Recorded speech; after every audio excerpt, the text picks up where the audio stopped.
مرحبا بكم متابعي قناة سكوب جزائري. لا تنسوا الاشتراك بالقناة والضغط على زر لايك ليصلكم كل جديد.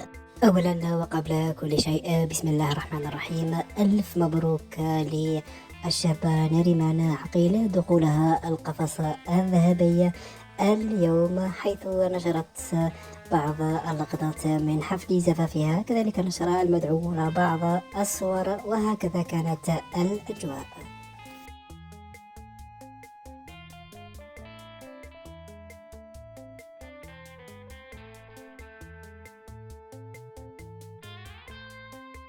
لم يكن حفل زفاف كبيرا جدا مثل ما تفعله باقي المؤثرات والمغنيات عبر مواقع التواصل الاجتماعي، حيث علقت نريمان عقيل بأن حفل زفافها كان خفيف ظريف. متابعي قناة سكوب جزائري، لا تنسوا الاشتراك بالقناة والضغط على زر لايك ليصلكم كل جديد.